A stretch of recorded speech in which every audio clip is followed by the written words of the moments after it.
So, thought I'd do a little vid on arriving in Mexico. It's amazing the rumours. It's amazing the rumours because everyone gets their source, or everyone's sources rather, the mainstream media, the tabloids, and every time there's a headline which says, oh, Trump's closing the borders, or this border's closed, that border's closed, you can't go here because of Corona, all that, this and the other. It's what makes people scared, it's what keeps people inside. But I can tell you my story this morning very briefly before my bus departs. It's a pretty good story. So, my card got blocked as well, so I had virtually no money on me, and I had to wait until 8:30 this morning for a contact my bank, Revolut, and just have my card unblocked.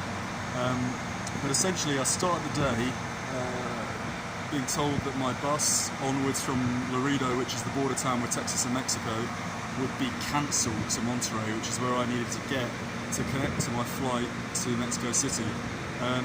It turns out that was completely wrong. It's total BS.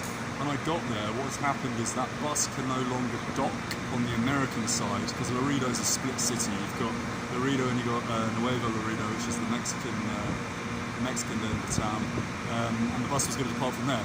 So I frantically, when it was still cool, this is early in the morning, about 9 AM, empty Laredo was, walked straight to the border, and I was told I couldn't enter because I didn't have $1. You need to put $1 inside a machine, a bit like you'd find at a fairground, in order to enter Mexico. And it has to be 4 quarters as well. It has to be 4 quarters.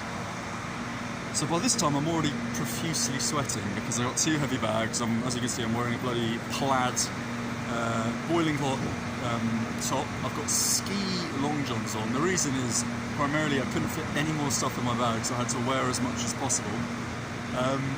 And I frantically ran back to the American Greyhound station, and this super nice guy there, who gave me this, by the way, which I haven't really used at all because I don't really want to use it. I had to put it on for 2 seconds to cross the border. But I told this guy my situation. I said, look, I need to find an ATM. I need to find a Wells Fargo ATM, take out some money. He said, yeah, it's about 6 blocks. Don't worry about it. Here's 4 quarters. He just opened up the cashier register, gave me 4 quarters, as well as this mask, and I proceeded on my way.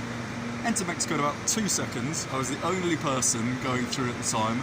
They didn't check my passport, so perhaps that means I could stay as long as I want because technically I'm not even here.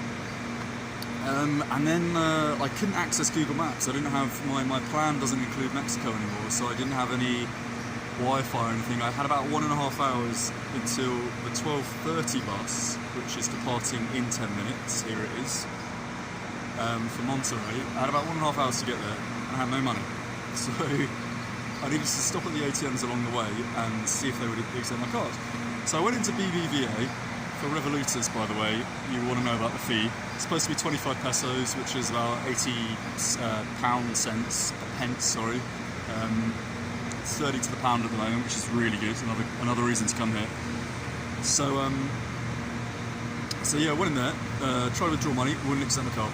I was like, fuck, and I'm really sweating now. I stink already. So I'm walking along. By the way, the sun's coming up at this point. It's about 10:30 AM. It's getting towards midday. It's getting super hot. And I found a Santander. Went to Santander, did the exact same thing. He said there was a 0 fee. I was like, whoa, bonus. Wouldn't accept my card again. And I was like, shit. By this time, there's less than an hour left to get to the station. And I still don't know where it is. People are telling me it's really far away, you need a taxi. And I'm kind of believing them as well. And finally I get to HSBC, that accepts my card with an extortionate fee. It was 69 pesos, which is $3, on a Revolut card as well. But I got money, ran to an OXO, which is like a 7-Eleven, grabbed a drink, and when I was in there I was trying to ask the gentleman at the cashier for directions, and he started speaking with a Mexican guy behind me, and this guy said, no worries, just get in my car, I'm going that way, I'll drive you there. So him and his mum, his old mum, they drove me to the Greyhound station, where I arrived about 15 minutes ago. And yeah, all is good so far, all is good. Got about 1 minute. So that's pretty much the gossip so far. This is the first video of Mexico. The plan is to go all the way through, continuing the original plan to get to Peru, maybe Bolivia as well. Probably won't be going back to Europe for a while as it's all closed. And yeah, I'll touch base. I'll make a video when I get to Monterey. All the best. Bye.